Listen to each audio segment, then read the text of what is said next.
আবু হুরায়রা রাদিয়াল্লাহু তাআলা আনহু বলেন, রাসূল সাল্লাল্লাহু আলাইহি সাল্লাম বলেছেন, মান কালা লা ইলাহা ইল্লাল্লাহ মুখলিসান বিকালবিহি, কে যদি খালেস অন্তরে লা ইলাহা ইল্লাল্লাহ বলে,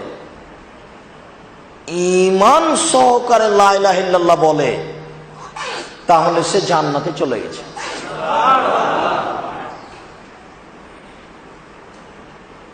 আব্দুল্লাহ ইবনে উমর রাদিয়াল্লাহু তাআলা আনহু বলেন, রাসূল সাল্লাল্লাহু আলাইহি ওয়াসাল্লাম বলেছেন,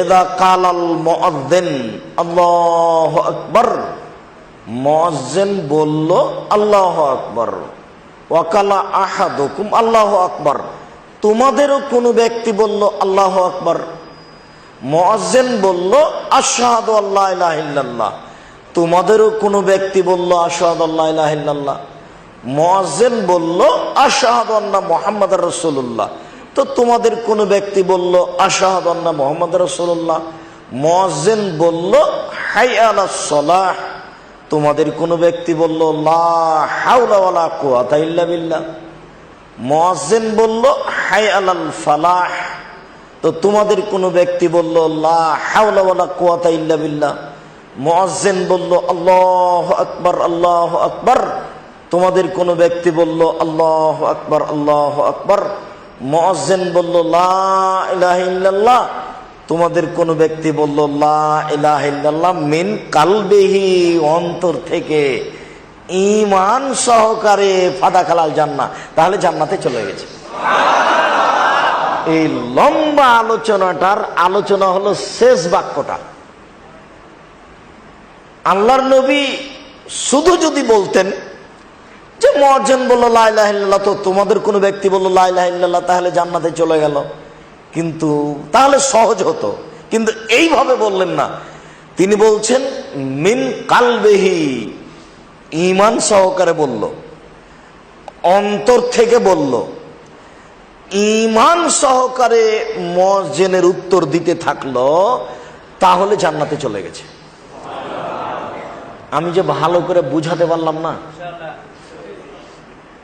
তার মানে কেন বললেন মিন কালবিহি, অন্তর থেকে? শুধু বলতেন মুয়াজ্জিন যা বলল তাই বলল। কেন বললেন যে মিন কালবিহি, অন্তর থেকে, মানে ঈমান সহকারে? ঈমান কেটে যায়, তাহলে আবার কাজ হবে না। ঈমান সহকারে যদি বলে থাকে, তাহলে সে জান্নাতে চলে গেল। এখানে দুই একটা বাক্য রাসূল সাল্লাল্লাহু আলাইহি ওয়াসাল্লাম বলেছেন, সাহাবীগণ এসে বললেন, আল্লাহর নবী, ইন্নাল মুয়াজ্জিনিনা ইয়াফযুলুনা, মুয়াজ্জিন যারা তারা তো সব নেকি লুটে নিল আল্লাহর নবী। হায় হায় হায় হায় হায়, আপনি যেভাবে বলেছেন তাতে তো সব নেকি মুয়াজ্জিনের। আপনি তো একবার বলেছেন যে আতওয়ালুন নাসে আনাকান, বিচারের মাঠে সবচেয়ে উঁচু হবে মুয়াজ্জিন, বিচারের মাঠে সবচেয়ে সম্মানী হবে মুয়াজ্জিন। আপনি তো একবার বলেছেন যে মুয়াজ্জিনের পক্ষে সাক্ষী দিবে জীবজন্তু, কীট পতঙ্গ, পদার্থ, জড় পদার্থ, যা কিছু তার আজান শোনে সবাই বলবে যে জান্নাত দাও। আপনি তো একবার বলেছেন যে যখন কোনো মানুষ আজান দিতে বলে আল্লাহু আকবার, তখন আমি বলি যে আমাকে উঁচু করলো। যখন বলে আশহাদু আল্লা ইলাহা ইল্লাল্লাহ, তখন আমি বলি যে তোমাকে আমি জাহান্নাম থেকে মুক্ত করে দিলাম। আল্লাহর নবী বলেছেন যে মুয়াজ্জিন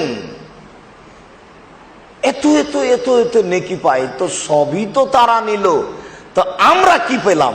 এটা আমাদের অভিযোগ, সাহাবীগণের অভিযোগ। একবার বলেছেন, ওয়ালা ইয়ালামুনা মা ফিন নিদায়ে, যদি মানুষ জানতো আজান দিলে কি নেকি আছে, তাহলে লাস্তাবকে লাম ইয়াজুদিল্লা ইয়াস্তাহেমু, লটারি করা ছাড়া কোনো পথ থাকতো না। সবাই বলতো আমি আজান দেব, সবাই বলতো আমি আজান দেব, তাহলে তো লটারি ছাড়া কোনো পথ থাকতো না। আব্দুর রাজ্জাক, আপনি একদিন বলেছেন যদি লেগে যায় 40 লক্ষ টাকা, লটারি মানে কাবিরা গুনাহ, মহাপাপ। আজকে যে লটারির কথা বলছেন, ওই লটারি হলো জুয়া, সবার টাকা মেরে নেই, একজনকে দেয়। আর এখানে কোনো টাকা মারা নেই, আল্লাহর সন্তুষ্টির জন্য সবাই বলছে নেকি নিব। তো সবাই তো আর আজান দিতে পারবে না, তো লটারি করো, তাহলে অনেক নেকি। তো সাহাবীগণ বলছেন যে সব যে নেকি লুটে নিল মুয়াজ্জিন, আমরা কি করব? তখন আল্লাহ রাসূল বলছেন তোমরা কি করবে, মানে কুলু মিসলা মা ইয়াকুলুল মুয়াজ্জিন, মুয়াজ্জিন যা বলে তোমরা তাই বলো। ফাইনিন তাইতা ফাসাল তুতা, যখন আজান শেষ হবে তখন চাও, যা চাইবে তাই দেওয়া হবে, যা চাইবে তাই দেওয়া হবে। আজান শেষ হলে মুয়াজ্জিনের সাথে সাথে বলতে থাকো, আজান শেষ হয়েছে, চাও, যা চাইবে তাই দেওয়া হবে। 3 সময়তে দোয়া কবুল হয়, তার মধ্যে একটা হলো ইনদাল আজান, আজানের সময়,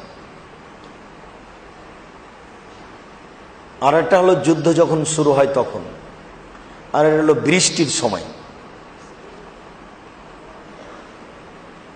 তো আজানের সময় দোয়া করো। বলছিলাম যে মুয়াজ্জিনের উত্তর দিল অন্তর থেকে, মানে ঈমান সহকারে। এটা হলো শতামল, ঈমান নেই শতামল নয়। ঈমান সহকারে যে উত্তর দিয়ে থাকে তাহলে জান্নাতে চলে গেছে। আবু সাঈদ খুদরি আওস ইবনে সাদ্দাদ রাদিয়াল্লাহু তাআলা আনহু বলেন, রাসূল সাল্লাল্লাহু আলাইহি সাল্লাম বলেছেন, মানুষ যদি সকালে বলে আল্লাহুম্মা আনতা রাব্বি লা ইলাহা ইল্লা আনতা খালাকতানি ওয়া আনা আবদুকা ওয়া আনা আলা আহদিকা ওয়া আদিকা মাসতাতাতু আউযু বিকা মিন শাররি মা সানাতু আবু লাকা বিনি'মাতিকা আলাইয়া ওয়া বিযামবি ফাগফিরলি ফাইন্নাহু লা ইয়াগফিরু যুনুবা ইল্লা আনতা, মুকিনান বিহি, অন্তর থেকে ঈমান সহকারে। ঈমান সহকারে যদি মানুষ সকালে এই দোয়া পড়ে, সন্ধ্যা পর্যন্ত সময়ে মারা গেলে জান্নাতে যাবে। বুখারী মুসলিম। মানে আম গাছে জাম ধরতে পারে, ধরে না। অমাবস্যার রাতে চাঁদ উঠতে পারে, উঠে না। সুঁয়ের ছিদ্র দিয়ে লাঙ্গলের ফাল ঢুকতে পারে, ঢোকে না। সুঁয়ের ছিদ্র দিয়ে লাঙ্গলের ফাল ঢুকে যেতে পারে, আম গাছে জাম ধরে যেতে পারে, অমাবস্যার রাতে চাঁদ উঠে যেতে পারে, এগুলো ঘটে যেতে পারে।